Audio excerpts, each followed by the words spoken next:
혹시 제가 맨 뒤에 앉아 있었는데 거긴 소리가 좀 잘 안 들리더라고요. 기도 소리나 사회 보는 소리도. 혹시 소리가 조금 더 클 수 있을까요? 왜 그렇게 바닥에 앉아 계세요? 허리가 아프신가요? 자리 있으니까 좀 편하게 앉으시면 좋을 것 같아요. 예, 예, 감사합니다. 예, 어, 제가 뒤에 앉아 보니까 지난주하고 멤버가 많이 바뀌었어요. 한 주밖에 안 됐는데 지난주에 예배인도 하던 멤버 또 앉아있던 멤버들하고 지난주 없던 멤버 많이 있는데 지난주 있던 멤버는 또 없고 매주마다 이렇게 격주로 바뀌는 그런 두 개의 파트가 있는 건가요? 네. 그런 건가요? 그렇구나. 예. 그래서 아마 또 설명을 해야 될 것 같아서 그렇죠. 뭐 아시다시피 설명하셨던 것처럼 저는 여러분의 담당 목사는 아니고요. 작년까지는 이춘성 목사님이었죠. 근데 이춘성 목사님이 이제 다른 교회로 지금 또 사역하러 가셨고 1월 말 마지막 주 2월 초부터 이제 윤철기 목사님이 새로 오십니다. 근데 이제 그 중간에 이제 타이밍이 좀 안 맞아가지고 제가 한 달 정도는 제가 이제 대신 설교하기로 이야기가 됐습니다. 그래서 뭘 할까 이렇게 생각하다가 사도행전에 나오는 메시지를 하겠다 해야 되겠다 생각이 들어서 그러니까 사도행전에 나오는 중요한 네 가지 중요한 주제를 뽑아가지고 지난주에 설교했고요. 특히 이제 모국어 성경이 얼만큼 중요한지 제목이 난곳 방언이었는데 사도행전 2장이죠. 첫 번째 교회가 세워지는 과정에서 현지에서 자기 말로 하나님의 말씀을 듣는 것이 얼만큼 중요한지에 대해서 그것이 또 성경 번역과 어떻게 연결되는지 이런 얘기를 했습니다. 자, 오늘 두 번째 시간인데 오늘은 사도행전 7장하고 9장에 나오는 두 사람에 대한 얘기를 하려고 합니다. 스데반에 대한 얘기고요. 그 다음에 바울에 대한 얘기를 하려고 합니다. 다시 보게 된지라라는 얘기인데 이 두 사람의 죽음과 순교 그 다음에 또 회심이 교회 역사를 완벽히 뒤바꾸는 굉장히 중요한 또 터닝 포인트가 됐다는 얘기를 하려고 해요. 자, 시작하겠습니다. 가브리엘의 오보레라는 음악이 있습니다. 가브리엘이 오보에를 연주한 그 음악인데 요즘은 이제 가브리엘 오보레보다는 이제 이후에 옛날 시대는 이제 80년대, 90년대 살았던 사람들한테는 가브리엘의 오보레로 더 유명하지만 그 이후에는 넬라 판타지아라는 음악으로 갑자기 또 유명해졌죠. 왜냐하면 이거를 또 편곡해서 이제 부르게 된 거니까. 사라 브라이트만이라고 하는 이제 유명한 또 파페라 가수죠. 미국 사람이 이탈리아 가사를 이제 만들어서 부르고 한국에서도 뭐 파페라 가수들이 있습니다. 이미형주 같은 사람들이 이제 부르면서 굉장히 유명해졌죠. 근데 원래는 그 이전보다 더 유명했던 것이 오보에로 이제 실제로 이제 음악이 나왔던 것이 유명했는데 음악 자체는 여러분들이 들으면 다 압니다. 이제 처음 이 음악이 사용된 것은 1986년 영화였어요. 미션이라는 유명한 영화가 있습니다. 그 미션이라는 영화가 이제 영국 감독이었는데 롤랑 조페라는 감독이 만든 영화인데 이 영화 음악을 작곡한 사람이 유명한 사람입니다. 그 뭐 석양의 무법자, 황야의 무법자 여러분의 부모님 세대예요. 그때 나온 영화 그 다음에 또 시네마 천국, 러브 어페어 뭐 이런 유명한 영화들을 작곡한 이탈리아 작곡가죠. 엔니오 모리코네라고 하는 사람이 만든 음악인데 뭐 악기 연주하시는 분들은 아마 다 이렇게 이러저렇게 한 번씩 다 해봤을 겁니다. 여기에 이제 주연으로 아주 천사 같은 성품을 가진 신실한 선교사이자 신부인 가브리엘이 나오고요. 제레미 아이언스가 연기를 했습니다.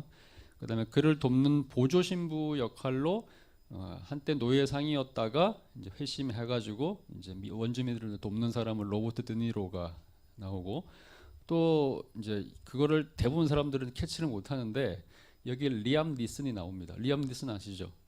그 테이큰 같은 영화에서 이제 딸을 지키기 위해서 모든 몸을 불사르는 최고의 액션 배우로 등장하는 리암 니슨인데 리암 니슨이 여기서 처음으로 신부로 나옵니다. 그때는 아무도 모르는 배우였죠. 어쨌든 여기 나옵니다. 잠시 영상을 제가 좀 만들었는데 이게 미션이고요. 이제 이렇게 한국말 포스터가 있습니다. 자, 좀 잠시 좀 볼까요? 예.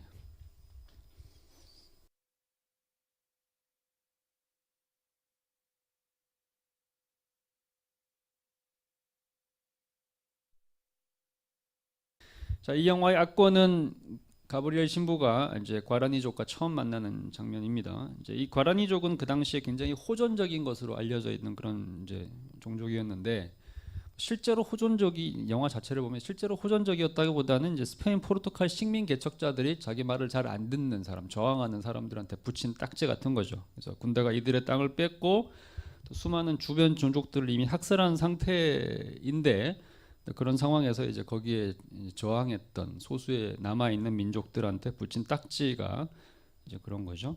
자, 과라니족이 볼 때는 결국 선교사들도 제국주의의 천병으로 받아들여졌기 때문에 당연히 이제 백인들을 적대적으로 대하는 것은 당연한 것이었습니다. 어쨌든 이 호전적이라고 불렸던 과라니족한테 다가가고 그들과의 첫 만남에서 살아남기 위해서, 왜냐하면 이제 화살 쏘아서 이제 죽을 수 있으니까, 과라니족이 사는 마을 근처 강가에 앉아서 오보에를 꺼내 들고 이제 음악을 연주하는 장면이 우리가 처음 봤던 바로 그 장면입니다. 가브리엘이 오보에를 연주를 하는 거죠. 과라니족이 한 사람 한 사람 모여들고 그 음악에 심취해서 많은 사람들이 앉아서 음악을 듣습니다. 과라니족 전사들만 모인 것이 아니라 아이들과 여인도 모두 함께 모여서 음악에 빠져듭니다. 과격하게 행동하는 한 젊은이가 가브리엘의 오보에를 부숴버리지만 부족의 지도자가 이를 제지하고 오히려 사과와 감사의 의미로 가브리엘 신부를 자기 마을로 이제 데려가기 시작합니다. 이것이 이제 시작이었죠. 그래서 이제 서로 말 한마디 통하지 않았던 이들이었지만 음악을 통해서 복음의 접촉점이 이루어졌고 이 따뜻하고 천사 같은 가브리엘의 수고로 과라니족 전체가 개종하는 이제 일이 이제 일어납니다. 자, 이 영화는 1750년대 배경이니까 18세기 중반입니다. 원래는 이제 이 지역 자체를 스페인과 포르투갈이 이제 침공해서 이제 다 차지하고 뭐 또 개종까지 시키는 역사는 원래 16세기에 시작되는 거니까 한 200년 정도의 텀이 있긴 해요. 자, 그런데 어쨌든 이제 계속해서 진행되는 건 역사였습니다. 남미를 백인들이 어떻게 정복했는지를 보여주는 중요한 배경이 되는 영화이기도 하고 선교사들의 활동, 그러니까 선교 활동하고 제국주의와의 관계가 얼만큼 복잡한지를 보여주는 그런 영화이기도 하고, 그래서 한편으로는 굉장히 부정적인 측면과 긍정적인 측면이 이제 동시에 작동하는, 그러니까 우리가 이제 역사라고 하는 것을 되게 쉽게 보기가 어렵다는 것을 보여주는 그런 영화 중에 하나입니다. 전반적으로는 또 부정적인 측면들이 되게 강한데 그 와중에서 순수하게 이제 복음을 전하고 정말 영혼들을 사랑했던 사람들의 가치를 보여주는 그런 영화입니다. 영화로서도 수작이지만 우리에게 공부할 거리, 고민할 거리를 굉장히 많이 던져주는 아주 좋은 영화라고 생각합니다. 자, 그런데 여기서 우리가 오늘 읽은 성경 본문 및 설교 주제와 관련해서 주목할 만한 다른 인물 하나가 등장합니다. 영화에서는 이제 멘도사라는 이름으로 등장하는 인물인데 그 배우로는 이제 아까 막 흐느끼고 울고 있던 로버트 드니로, 이제 주로 이제 악역으로 많이 나오는, 마피아로도 많이 나오는 그 배우죠. 자, 이 영화에서 멘도사의 원래 직업이 있었어요. 그 원래 직업이 아까 얘기했던 것처럼 이제 상인이었는데 노예 상인이었죠. 그래서 원래 이름은 이제 그 아마존 정글에 들어가서 숨어 있다가 총칼로 원짐을 때려잡은 이후에 노예로 팔아먹는 악질 노예 사냥꾼이었죠. 자, 그런데 이런 그가 가브리엘 신부를 만나고 난 이후에 복음을 제대로 듣고 이제 그때부터 이제 이 사람이 이제 변합니다. 소위 말해서 이제 진짜 터닝 포인트, 참된 회심이 일어난 거죠. 그래서 그가 이전에 자기가 지었던 모든 죄와 악행, 특히 원주민들한테 했던 악행을 씻기 위해서 이제 원래는 이제 군인이었고 이제 무기를 가지고 사람들을 잡던 사람이었기 때문에 자기가 사용하던 무기들, 갑옷하고 칼하고 이런 것들을 다 등에 짊어지고 엄청나게 무거운 것을 들고 이것을 이제 몸에 맨 상태에서 이구아스 폭포를 기어오르는 장면이 이제 나오죠. 이게 고행이거든요. 근데 이것은 이제 이런 무기로 원주민을 사로잡아서 노예로 팔고 죽인 것을 참여하는 의미에서 자기가 했던 그 악행에 대응하는 무게의 짐을 지고 이제 오르면서 이제 참여하는 그런 과정을 이제 보여줍니다. 자, 그 무거운 무기 덩어리를 메고 맨발로 폭포 옆 바위를 오르느라 온 손과 발과 무릎에 상처 입은 멘도사가 폭포를 몇 번이나 오르다가 미끄러져서 다시 처음부터 오르기를 끊임없이 반복을 합니다. 자기 스스로는 자신을 용서할 수 없었던 그 멘도사가 무슨 일이 있어도 이 고행을 다 마무리하려고 일부 동료 수도사들이 이제 그만하면 됐어라고 얘기를 하면서 무기 일부를 버리거나 짐을 버리라고 권유를 하지만 자기를 스스로 용서할 수 없었기 때문에 멘도사는 막무가내로 처음부터 다시 이것을 다 해냅니다. 근데 마지막으로 최종적으로 이 고행을 다 마무리하고 실제로 용서를 받게 되는 그 정점이 뭐였냐면 피해자였던 사람들이죠. 과라니족이 노예로 팔려갔던, 죽임을 당했던 과라니족이, 그러니까 멘도사가 잡아서 팔고 죽인 그 과라니족 전사한 사람이 달려가서 멘도사가 진 짐을 칼로 끊어서 폭포 아래로 던져버리는 장면이 나옵니다. 자, 과라니족도 이 정도면 됐다. 이 정도면 네 진짜 회개의 마음을 이해할 수 있다라고 얘기를 하면서 이 멘도사를 용서를 한 거죠. 최종적으로. 자, 그때 드디어 가브리엘을 비롯한 모든 다른 신부들과 과라니족 어린 아이들이 멘도사를 끌어안고 다 뒤엉켜서 눈물을 흘리면서 그를 용서했다는 사실을 보여주고 그를 자신의 마을로 데려가서 축제를 벌입니다. 우리가 영상에서 봤던 짧은 장면이 이제 거기서 보이죠. 자, 여기서 진정한 회심이 일어납니다. 개인이 내 마음을 바꾸었다. 내가 그냥 회심했어. 나 이제 예수님 믿을 거야 라고 하는 정도로 회심이 마무리된 것이 아니라 참된 회심은 죄악을 행한 당사자가 자기의 마음뿐만 아니라 행동도 바꾸고 그런 다음에 자기가 악행을 했던 그 당사자, 피해자한테 진심 어린 용서를 구하고 그런 다음에 마지막으로 그 피해자가 가해자를 실제로 용서하는 행위까지 일어나야지 그 회심이 완전해집니다. 일부 극악한 범죄자들이 그런 사례들이 한국에서 많이 있었죠. 엄청난 범죄를 저질러 놓고 감옥에 갇혀 있는 동안에 감옥에 와서 복음 전하는 사람들한테 설교를 듣고는 신앙이 뜨거워졌다 이러면서 출소 후에 느닷없이 단기 과정으로 목사가 되는 케이스들이 꽤 있었어요. 영화 밀양에서도 그런 얘기들이 막 나오고 실제로 이제 엄청난 이제 조폭 주목들이 그런 경우들이 많이 있었죠. 자, 그런데 이 경우에는 실제 회심을 했냐가 굉장히 논란이 됩니다. 왜 그러냐면 실제로 그 사람이 가해한 그 피해자한테 용서를 받은 적도 용서를 빌어본 적도 없는 케이스들이 거의 대부분이기 때문에 그런 거죠. 그러다가 또 시간이 지나고 나면 다시 범죄질로 이제 들어가서 이전의 행동을 반복하는 패턴들을 끊임없이 이제 보게 되는 겁니다. 자, 멘도사의 회심 자체는 굉장히 극적인 회심이었습니다. 너무 드라마틱해서 도저히 감동을 받지 않으려고 막 저항을 하고 막 나는 절대 눈물 안 흘릴 거야라고 해도 눈물을 안 흘릴 수 없을 만큼 아주 감동적인 그런 장면이고 그런 스토리들이 여기 이제 나옵니다. 자, 물론 이 이야기는 우리가 보는 이야기는 극화된 이야기고 실제 이야기는 아닙니다. 가브리엘이라는 인물도 영화를 만들 위해 만들어진 인물이고 멘도사라는 인물도 마찬가지죠. 자, 그렇지만 이와 비슷한 인물들은 교회 역사에서 실제로 존재했던 사람들이에요. 실제로 이제 남미 가톨릭 역사에서 있었던 여러 사람들이 있었고 영화와는 약간 내용이 다르지만 비슷한 유형의 인물들은 있었습니다.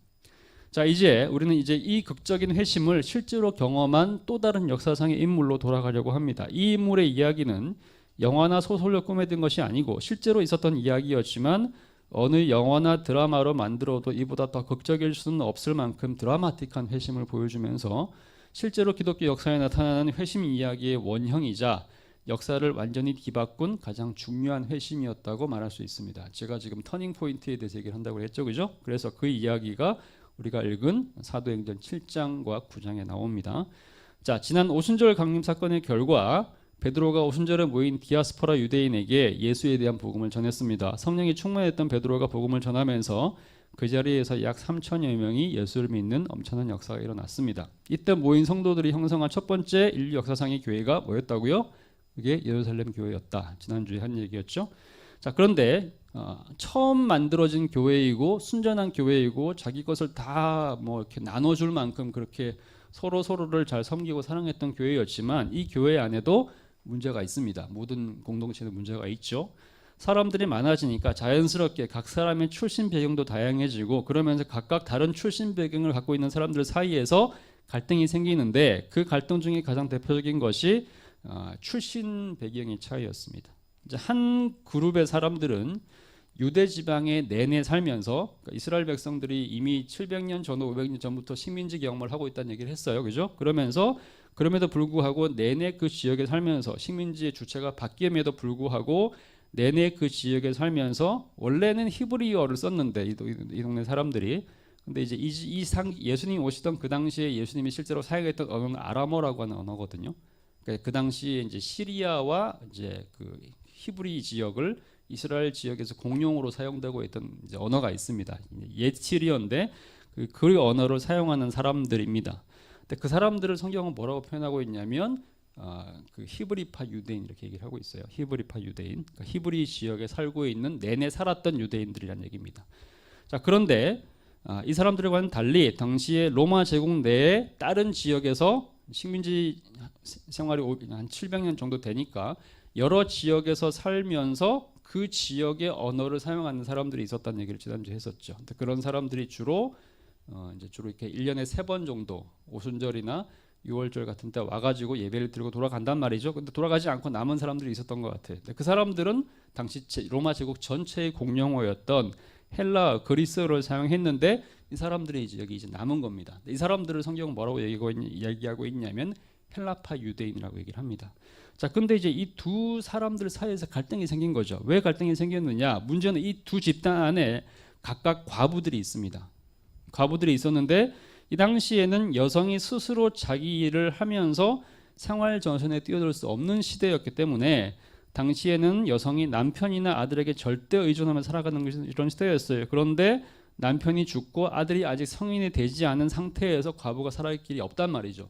그러다 보니까 이 당시 이 교회에서 가장 취약한 계층인 과부와 고아를 돌아보는 것이 가장 중요한 모든 종교 공동체의 의무 같은 것이었는데, 그래서 이제 실제로 이제 구약 성경에 보면 항상 가장 비참한 상태에 있는 사람들을 얘기하면서 과부와 고아라는 표현을 쓰죠. 근데 그게 실제로 그렇다는 얘기죠. 그래서 초대교회에도 그 전통이 이어져서 이 과부들을 돌아보는 것이 굉장히 이제 중요한 전통이 된 겁니다. 자, 그런데 문제는 아무래도 인간이 모여 있는 사회다 보니까 끼리끼리 모이는 현상이 점점 강해졌어요. 그래서 처음에는 유무상통하면서 네 것도 네 것도 네 거고 내 것도 네 거다라고 얘기하는 그런 공동체였는데, 서로 배경이 다른 사람들이 모이다 보니까 자기 사람들, 자기가 아는 사람들을 또 자기가 속해 있는 공동체의 사람들을 더 챙기기 시작한 거죠. 그러다 보니까 아람어, 원래 본토 출신의 과부가 헬라어를 사용하던 외지 출신의 디아스포라 출신 유대인 과부보다 더 먼저 양식을 받게 되는 그런 일이 생깁니다. 그러니까 이제 디아스포라 유대인들, 헬라어를 쓰는 그리스어를 쓰는 유대인들 사이에서 불만이 나온 거죠. 헬라파 유대인들입니다. 자, 그러니까 이때 이 문제를 해결하기 위해서 교회 안에서 처음으로 직분이라고 하는 것이 생기죠. 그러니까 우리가 지금 우리 교회 안에 있는 목사, 장로, 집사, 권사 같은 수많은 직분들이 있는데 그 수많은 직분들의 첫 번째 단계가 여기입니다. 처음 직분이 생기는데 원래는 예수님의 직계 제자였던 12 사도들이 이 일을 모두 다 했는데 이제부터는 사도들이 말씀 전하고 일하고 행정하고 봉사하는 모든 일을 다 맡는 것이 아니라 이런 약한 사람들만을 돌아보는 특별한 직분이 필요하지 않겠느냐라고 하는 합의가 생긴 겁니다. 그 사람들한테 이제 주어진 이름이 뭐였냐면 그게 바로 집사라는 표현이었던 거죠. 여러분들이 지금 알고 있는 집사라는 이름의 기원이 거기서 시작이 됐고, 말하자면 구제하고 봉사하는 그런 사람들입니다. 자, 그때 이제 오늘 성경에 보니까 신앙과 인격과 지혜가 충만한 7명을 세워서 집사로 임명을 하는데 그 집사 중에서 가장 유명한 사람이 오늘 우리가 본 스데반이라는 인물이었습니다. 근데 집사라고 해서 무조건 구제하는 일만을 한 것은 아니고 보니까 구제도 중요한 일이었지만 한편으로는 또 이제 나아가지고 이제 모든 그리스도인의 임무 중에 하나인 복음을 전하는 그 일도 이제 했다는 것을 확인할 수 있습니다. 자, 근데 그 스데반이 복음을 전하다가 돌에 맞아서 사망한 사건, 즉 순교한 사건이 오늘 읽은 7장에 나옵니다. 실제로 스데반은 기독교인으로서 신앙 때문에 죽은 첫 번째 인물, 다른 말로 얘기한다면 기독교 역사상 최초의 순교자가 바로 스데반이라는 인물이죠. 6장 8절에서 쭉 보면 스데반이 어떻게 복음을 전했는지 그가 전한 복음의 내용이 무엇인지를 알 수 있는데, 우선 스데반이 복음을 전할 때 큰 기적이 동반됐습니다. 초대교회가 형성되던 사도행전 시대에는 복음이 더 강력히 확산되고 하나님 나라의 능력이 더 두드러지게 사람들에게 부각되어야 됐기 때문에 하나님께서 특별한 허락을 하셔서 이런 기적들을 더 많이 이제 일으키게 하셨습니다. 특히 사도들을 통해서 그런 일이 많이 이제 생겼죠. 그러자 사람들이 이 기적에 놀라서 이제 막 몰려듭니다. 그러니까 여기에 위기의식을 느낀 유대인 지도자들과 학자들, 그 중에서도 특히 바리새인이라고 불리는 사람들이 스데반을 모함하고 그와 논쟁을 벌이는 그런 장면들이 계속해서 나옵니다. 자, 문제는 워낙 성령으로 충만했던 스데반을 말로도 능력으로도 인격으로도 사람들한테 받는 인기로도 도저히 따라잡을 수 없을 만큼 당시 스데반이 굉장히 막강하게 많은 사람들의 지지를 받았다는 겁니다. 그러니까 정당한 방식으로는 도저히 스데반을 꺾어놓을 수가 없으니까 이제 이 사람들이 모략을 쓰기 시작합니다. 사람들을 매수해서 스파이를 도처에다 심어놓습니다. 그래서 스데반이 가는 곳마다 따라다니고 하는 말을 다 듣게 해서 그가 하는 말 중에서 유대인 정통 율법에 위배될 만한 말을 했는지 꼬투리를 잡는 이제 그런 기록들을 하기 시작하는 거죠. 그리고는 결국 나사렛 예수가 스스로를 하나님이라 말하고 모세의 율법을 허물고 다시 수정했다라는 말을 이제 꼬투리를 잡아서 그 말에 격분해서 스데반을 결국에는 죽입니다. 자, 이런 과정은 서서히 진행됐다는 것을 우리가 성경에서 확인할 수 있지만 2장부터 7장까지 사이에 그렇지만 스데반의 이제 설교가 7장에 나오는데 그 7장 마지막에 보면 이런 얘기를 합니다. 유대인들이 그의 설교를 듣고 마음에 찔려 이를 갈다가 그 분노에 못 이겨 일제히 달려들어 돌로 내리쳐 죽이는 그런 장면이 나옵니다. 자, 이게 좀 이상하죠? 마음에 찔림이 있으면 회개하고 잘못을 뉘우치고 마음을 돌이키면 될 것인데 왜 마음에 찔리는데 이를 갈고 분노할까요? 왜 마음에 찔리는데 회개하지 않고 오히려 잘못을 지적하는 사람을 죽이려고 할까요? 자, 이것을 우리는 잘 알고 있습니다. 이것이 우리 인간이 가진 본성이자 죄성이죠. 전적으로 타락한 인간의 본질적인 유산이자 기질이고 이것이 우리가 아담의 후손이라는 사실을 증명하는 굉장히 중요한 내용입니다. 유대인들이 스데반을 죽인 과정을 보면 유대인들이 예수님을 죽인 과정과 사실 전혀 틀림없이 그 패턴이 반복되는 것을 확인할 수가 있습니다. 예수님도 하나님 나라 복음을 전하는 과정에서 이적을 보여주시고 병고침으로 사람들을 모으고 사람들의 환심을 삽니다. 이 과정에서 실제 자신들이 갖고 있던 권력과 인기를 빼앗길까 두려워했고 질투한 그 지도자들이 예수의 권위를 깎아내리고 몰락시키기 위해서 예수님과 끊임없이 논쟁을 합니다. 그러나 말과 진리 논쟁에서는 더 이상 예수님을 이길 수 없게 되자 그 다음부터는 이제 똑같이 몰락을 시키기 시작하는 거죠. 스파이를 붙이고 미행시키고 혹시 율법에 거스리는 말을 하지는 않았나 한마디 한마디를 놓치지 않고 결국에는 꼬투리를 잡아서 모세와 하나님을 모독했다면서 그를 재판에 회부하고 결국은 십자가에 못 박아서 죽입니다.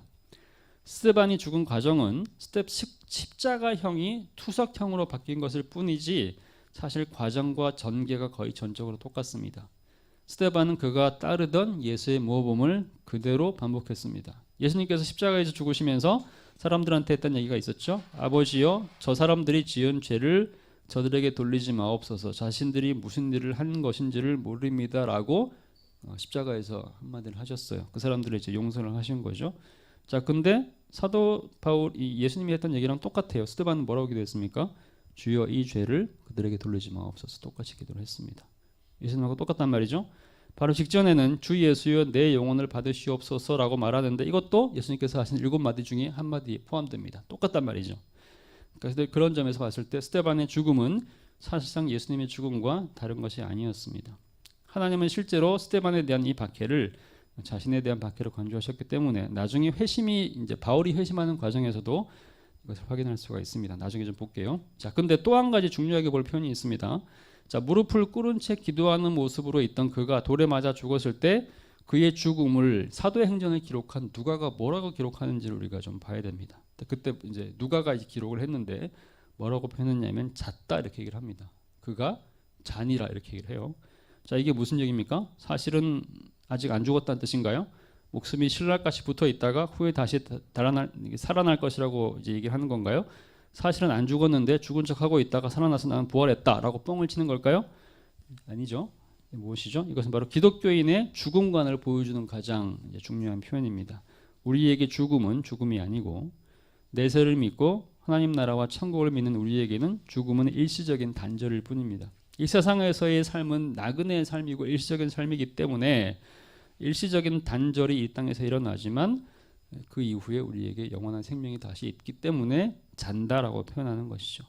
이 세상이 우리 삶의 최종적인 현장이라면 사실은 너무 억울합니다. 이 땅에서 떵떵거리면서 잘 산 사람들이야 억울할 것이 없을 수도 있겠지만 우리 대부분에게 이 땅은 고통과 난제로 가득한 삶이죠. 특히 가난과 전쟁과 병과 상실과 차별에 시달린 이 땅에 정말 많은 사람들에게는 이 땅은 어떤 의미에서도 아름다운 곳이 아니고 지옥 같은 곳일 수 있겠죠. 근데 우리에게 보장된 영원하고 행복한 지극한 복락이 있고 그 고향이 있다는 사실인 그런 점에서 그리스도인에게 죽음은 종결이 아닙니다. 그런 점에서 스데반은 잠시 자고 일어나 그가 눈을 떴을 때에는 아름다운 천국에서 우리의 지성으로는 상상도 할 수 없는 행복을 누리며 아마 지금까지도 우리를 기다리고 있을 것입니다.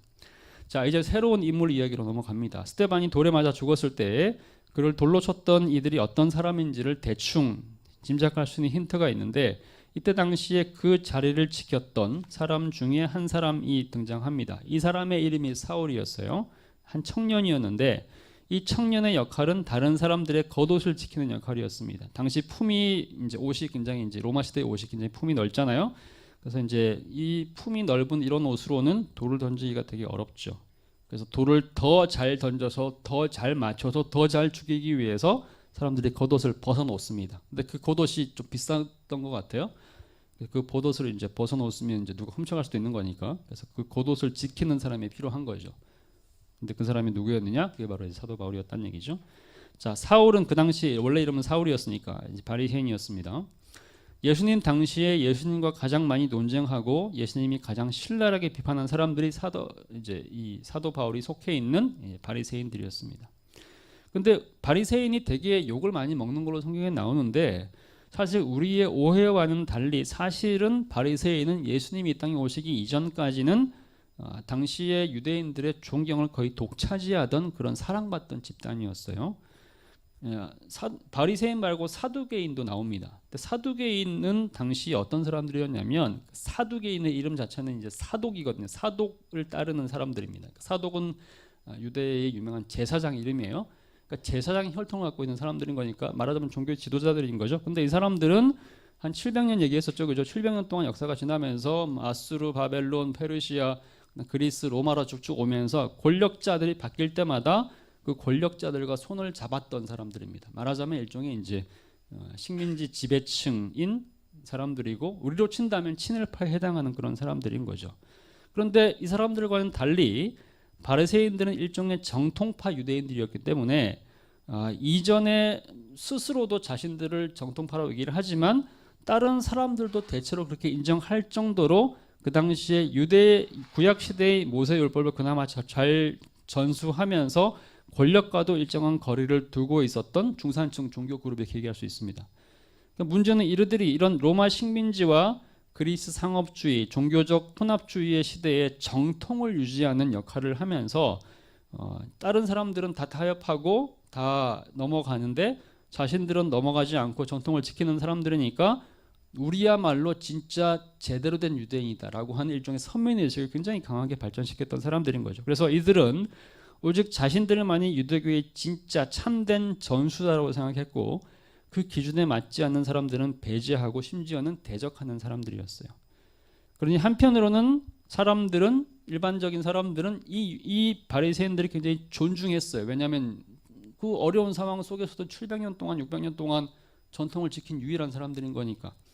그렇지만 그래서 존중하기도 하고 두려워하기도 했지만 한편으로는 너무 잘난 척하는 사람들이었기 때문에 상종할 수 없는 사람들이란 말이죠.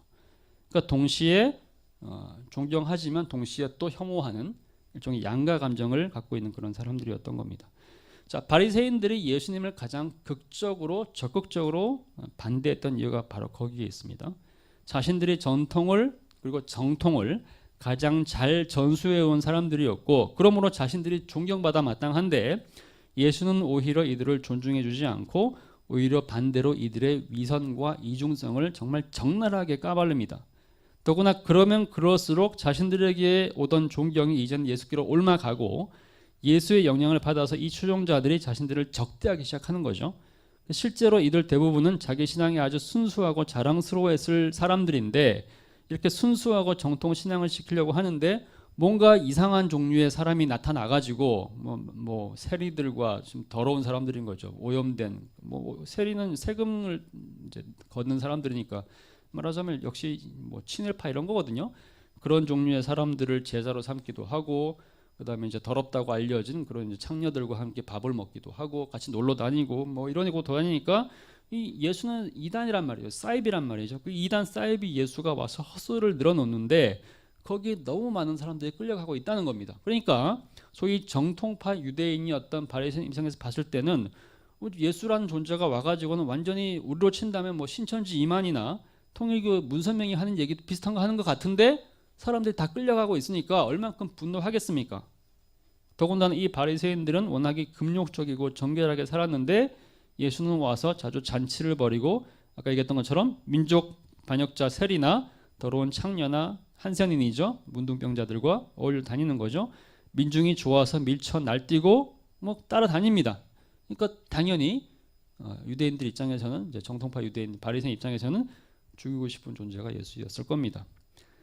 똑같은 이 사람들이 결국엔 예수를 죽였죠. 마찬가지로 똑같은 이 사람들이 스데반도 죽였습니다. 사울도 그 중에 하나였다는 거죠. 자, 스데반의 죽음과 함께 대규모 박해가 예루살렘 교회를 중심으로 일어나는데 이 박해 때문에 교회의 기독교인들이 도망을 가기 시작합니다. 그래서 유대를 떠나서 로마 제국 전역으로 흩어집니다. 여기서 굉장히 중요한 사실이 있죠. 스데반의 죽음으로 한 사람이 죽었지만 오히려 그의 죽음으로 일어난 그 박해 때문에 복음이 더 널리 더 멀리 오히려 확장되는 일이 일어납니다. 이것이 역설이죠. 예수님께서 승천하시면서 제자들에게 했던 마지막 유언 같은 명령이 있었습니다. 그것이 바로 예루살렘과 온 유대와 사마리아와 땅까지 이르러 내 증인이 되라라고 하는 명령이었죠. 자, 그런데 이것이 처음 시작되는 계기가 뭐냐면 그것이 바로 박해이자 순교였다는 겁니다. 그래서 오히려 사람들이 자발적으로 이 명령을 따라서 선교하러 간 것이 아니라 박해 때문에 어쩔 수 없이 도망갔는데 도망가서 자기네 동네에서 숨어든 사람들이 그 동네에서 가만히 있지를 않고 복음 전파를 한 겁니다. 그러니까 오히려 복음이 확장이 된 거죠. 이것이 소위 선교의 시작입니다. 그러니까 이것이 좀 독특한 방식인 건데 하나님이 일하시는 방식이 늘 이런 식이에요. 굉장히 독특한 방식입니다. 그래서 옛날에 이제 초대교회의 아버지라고 할 수 있는 그러니까 이제 한 3세기 정도에 살았던 교부입니다. 터툴리안이라는 인물이 있는데 이 사람이 이런 얘기를 했어요. 순교자의 흘린 피가 교회의 씨앗이다 이런 얘기를 합니다. 실제로 스데반이 흘린 피가 교회의 씨앗이 되어서 줄기가 되고 열매가 되어서 결국 전 세계의 기독교 태동의 근거가 되어서 오늘날 전 세계 모든 대륙 안에 있는 예수님을 믿는 사람들의 기원이 바로 여기서 시작이 됐다 이렇게 얘기할 수 있습니다. 자, 이런 사울이 스데반을 죽인 이후에 동료들과 함께 기세등등하게 다른 기독교인을 잡으러 갑니다. 사울은 자기 행동을 여전히 확신하고 있습니다. 8장 1절을 보면 사울은 스데반이 죽어 마땅하다고 확신을 했습니다. 다른 바리새인도 마찬가지였을 거예요. 자, 그래서 스데반뿐만 아니라 다른 예수를 따르는 모든 잔당들도 바퀴벌레 박멸하듯이 박멸을 해야 된다라고 믿었죠. 그래서 다시 3절에 근거하면 바울은 완전히 기세등등하게 교회를 잔멸하기 위해서 각 집에 들어가서 남녀를 끌어다가 옥에 넘겼다 이렇게 표현되어 있습니다. 굉장히 무서운 확신을 가졌습니다. 이때 쓰인 본문의 그리스어 단어들을 분석한 학자에 따르면 자, 이 단어들, 그러니까 이제 각 집에 들어가서 남녀를 끌어다가 옥에 넘겼다라고 하는 이 표현이 그 당시에 사용된 맥락을 분석한 이제 그 글들에 따르면 이 단어들은 주로 싸납고 잔인한 짐승, 특히 수컷 짐승이 너무 오래 굶주리다가 먹이를 찾아 돌아다니다가 헤매다가 걸리는 것은 뭐든지 닥치는 대로 사륙하거나 공격하고 잡아먹을 때 사용된 그런 단어가 여기 사용됐다 그래요. 그만큼 사울의 이제 열심히 특심했다라는 거죠. 자, 같은 이제 9장 1절에도 비슷한 내용이 있습니다. 사울이 주의 제자들에 대하여 여전히 위협과 살기가 등등하여 이렇게 이제 막 돌아다니는 내용들이 나오는 거죠. 일제 시대 독립운동가를 찾으러 다니는 고등계 형사나 또는 도망간 흑인 노예를 찾으러 추적대를 이제 보내는 그런 백인 기병대, 민병대 같은 사람들이 나오는 영화를 본 적이 있으시죠? 그때 그 장면을 떠올리면 거의 이제 맞을 겁니다. 사울이 그만큼 살기 등등한 것뿐만 아니라 자기가 하는 일에 얼만큼 큰 확신을 갖고 있었는지를 그가 도망간 예수쟁이들을 추적하기 위해서 대제사장에게 가서 공문서를 받는 상황을 통해서도 확인할 수 있습니다. 이때 당시에 사울이 가려고 했던 데가 어디냐면 다메섹입니다. 오늘의 다마스커스라고 하는 곳인데 시리아의 수도입니다. 거기에 있는 각 유대인 회당에서 보여줄 증명서를 받습니다. 말하자면 유대인 회당 안에 유대교인이 아닌 기독교인이 위장한 상태로 숨어 있을 수도 있다는 거죠. 그러니까 기독교인 수색 및 체포 영장 같은 것들을 발부받아가지고 이것을 이제 가지고 갑니다. 그러니까 자기가 하는 이 일이 공권력을 정당하게 집행하는 것이고 사회학을 뿌리 뽑는 것이라고 아주 철저하게 확신했던 것을 확인할 수가 있는 거죠. 자, 이때 사울은 동료들과 함께 다메섹으로 올라갑니다. 씩씩하게 갔습니다. 거의 쉬지도 않고 조금만 틈을 주면 빨리 달아나 숨어버릴 테니까 그럴 틈도 안 주려고 온 에너지를 다 집중해서 자기를 채찍질해서 올라갑니다. 자, 그런데 그 과정에서 엄청난 일이 일어났습니다. 예수 믿는 사람을 발본색원하러 다메섹으로 올라가던 그 길에서 갑자기 사울에게 엄청난 일이 일어났습니다. 갑자기 하늘에서 엄청난 빛이 비치더니 그를 완전히 둘러 감쌌습니다. 이 충격에 그는 갑자기 땅에 꼬꾸러져서 엎드려졌는데 그의 귀에 이런 음성이 들립니다. 사울아 사울아 어찌하여 나를 박해하느냐. 자, 유명한 얘기죠. 바울은 이 충격 속에서 누군지를 묻습니다. 그때 다시 음성으로 나는 네가 핍박하는 예수다 이렇게 얘기를 합니다. 이것이 엄청난 충격이었어요. 자, 중요한 것은 이 음성이 같이 길을 가고 있던 다른 사람들에게는 들리지 않았고 이 빛이 다른 사람들한테는 보이지 않았다는 겁니다. 자, 이것은 일종의 회심인 동시에 소명의 순간입니다. 하나님께서 세상과 악과 사탄의 추종자에서 하나님의 자녀가 되도록 의 신분을 변화시키는 회심을 주신 동시에 이제 그에게만 특별한 소명을 주시려고 하는 의도가 명백히 드러났습니다. 그래서 15절에 따르면 이제 우리가 읽은 본문은 아닌데요. 사울을 내 이름을 이방인과 임금들과 이스라엘 자손들에게 전하기 위해서 택한 나의 그릇이다라고 말씀하시면서 다른 사람들과 특별하게 구별한 것을 이제 보여줍니다. 또 특biệt 중요한 것은 예수님이 음성과 빛으로 임하시면서 사울에게 왜 네가 나를 핍박하느냐라고 물었다는 거죠. 이것도 중요합니다. 왜 그랬느냐? 사울이 언제 예수를 핍박한 적이 있냐 이거죠. 예수가 살아 있었을 때 이 사울이 예수와 제자들을 핍박했다는 기록이 있나요? 예수가 십자가에 못 박힐 때 사울이 그 자리에 있었다는 기록이 있습니까? 전혀 없습니다. 아마 사울은 예수님을 실제로 본 적이 없을 수도 있어요. 자, 물론 우리가 유추하기에 이 땅에 살았던 당시의 예수와 베드로 등의 제자들 그리고 바울의 나이가 얼추 비슷하거나 차이가 나도 바울이 조금 어렸을 것이다 라고 짐작할 수는 있습니다. 그렇지만 그렇다고 해서 바울이 예수와 그의 제자들을 만났거나 핍박했다고 단정할 만한 근거는 없습니다. 오히려 예수의 이 물음은 그러니까 스데반 박해와 관련된 것으로 보아야 되는 거죠. 스데반을 핍박하고 다른 예수 믿는 사람을 핍박하는 행위를 예수님은 자기 자신에 대한 행위로 인식하셨죠. 그래서 사울이 누구냐라고 물었더니 예수님은 나는 네가 박해하는 예수다라고 얘기를 한 겁니다. 자, 아까 스데반 얘기할 때 얘기했습니다. 스데반이 한 모든 행위와 행적 순교의 과정은 그가 따랐던 예수가 한 행위와 행적 순교 과정과 거의 데칼코마니처럼 똑같았어요.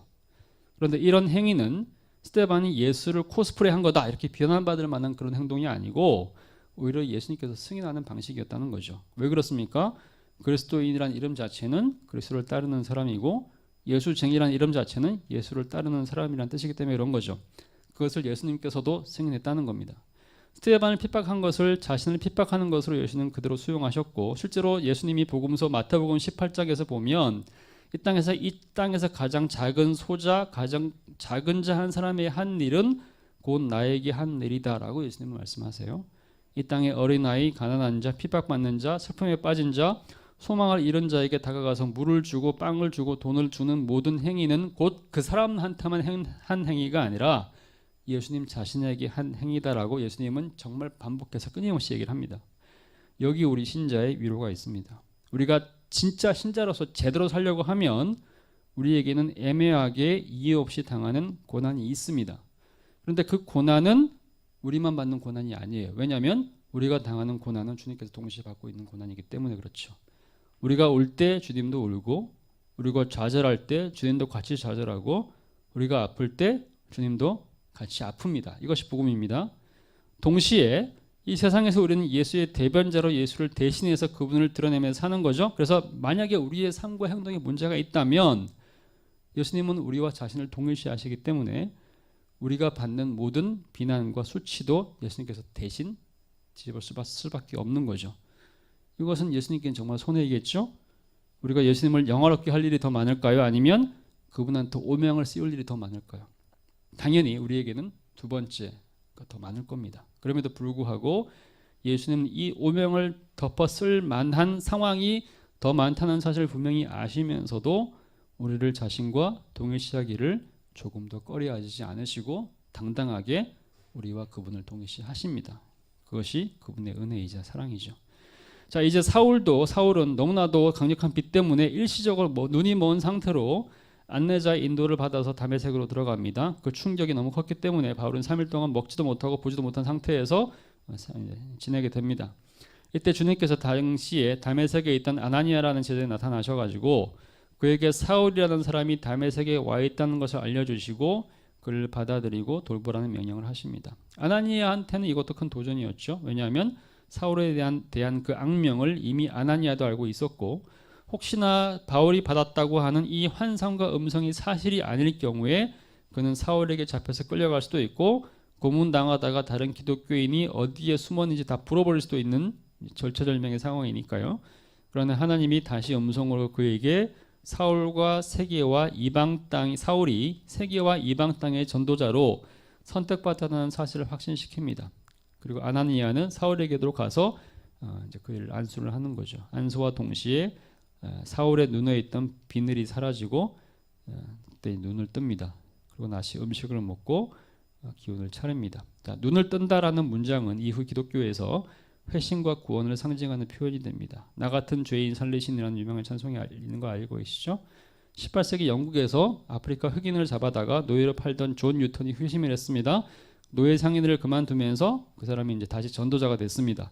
그때 쓰던 찬송이 이제 나 같은 죄인인데, 이 나 같은 죄인 살리신이라는 찬송을 보면 잃었던 생명을 찾았고 광명을 얻었네라는 표현이 나옵니다. 이때 광명을 얻었네라는 표현이 바로 이 구절에서 온 거죠. 사도 바울이 경험했던 바로 그 구절에서 나온 겁니다.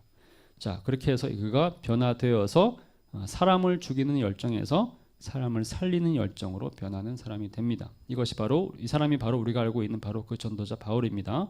자, 터닝 포인트 얘기를 계속 하고 있는데, 로마 제국의 아시아권 터키 지역을 기준으로 해서 그 서쪽의 전 유럽 지역에서 복음을 전하며 교회를 세운 이방인의 전도자이자 선교사였고, 신약 성경의 거의 절반을 쓴 성경 저자이고, 오늘날 우리가 지금 믿고 있는 대부분의 기독교 신학의 가장 중요한 틀 대부분을 세운 위대한 신학자라고 얘기할 수 있습니다. 그게 바로 사울이었죠. 사울, 나중에 이제 이름이 바뀌는 바울은 이렇게 예수를 극적으로 자신도 전혀 알지 못했던 방식으로 만남으로써 자신 개인의 삶을 뒤바꾼 인물이 되었을 뿐만 아니라 기독교 역사, 그리고 나아가서 세계 역사를 변화시킨 가장 위대한 인물이 되었습니다. 이것이 바로 회심의 위력이라는 것이죠. 자, 여러분 기억하십시오. 사울이 회심하기 위해서 그가 스스로 노력한 것은 아무것도 없습니다. 그는 오직 하나님의 반대편에서 서 있는 자였고, 하나님의 반대편을 향해서 극적으로 달려가는 자였고, 오히려 하나님을 대적하는 자였죠. 그러나 그를 구한 것은 오직 하나님의 무한한 사랑과 선택과 은혜였음을 기억합시다. 오늘날 여러분이 처해 있는 위치나 상태나 상황이나 태도와는 상관없이, 혹은 그런 모습에도 불구하고 하나님이 오직 은혜로 여러분을 사랑하시고 은혜를 베푸셔서 회심을 허락하셔서 여러분을 이 자리에 오게 하셨습니다. 그리고 혹시나 이 자리에서 아직도 하나님께서 주시는 그 은혜의 회심 과정을 경험하지 못한 사람들이 있다면, 때가 되어서 하나님께서 그 회심을 허락하셔서 여러분을 하나님께서 사랑하시는 도구로서 여러 모양으로 사용하실 것을 여러분 믿으시기 바랍니다. 그 하나님을 믿으시고 의탁하실 때 하나님께서 여러분의 삶에서도 이와 같은 은혜를 베풀어 주시기를 간절히 기도하고 바랍니다. 함께 기도하겠습니다. 하나님 감사를 드립니다. 오늘 사도행전 7장과 9장 말씀을 통해서 스데반과 사울의 삶을 돌아보면서 하나님께서 개입하셔서 하나님의 은혜로 바꾸시는 회심의 역사가 얼만큼 위대한지를, 이것이 어떻게 세상을 바꾸는지를 돌아보는 시간 갖게 하심을 감사를 드립니다. 바울에게 임하셨던 그 하나님의 은혜가 우리 각자에게도 임하게 하셔서 그 은혜를 통해서 우리가 다시 한번 우리의 마음을 주님 앞에 돌리는 회심을 경험하게 하시고, 하나님의 자녀로서 또 온전하게 이 땅을 당당하게 살아갈 수 있도록 지혜와 믿음과 그 담대함을 주님 허락하여 주옵소서. 감사드립니다. 예수님 이름으로 기도합니다. 아멘.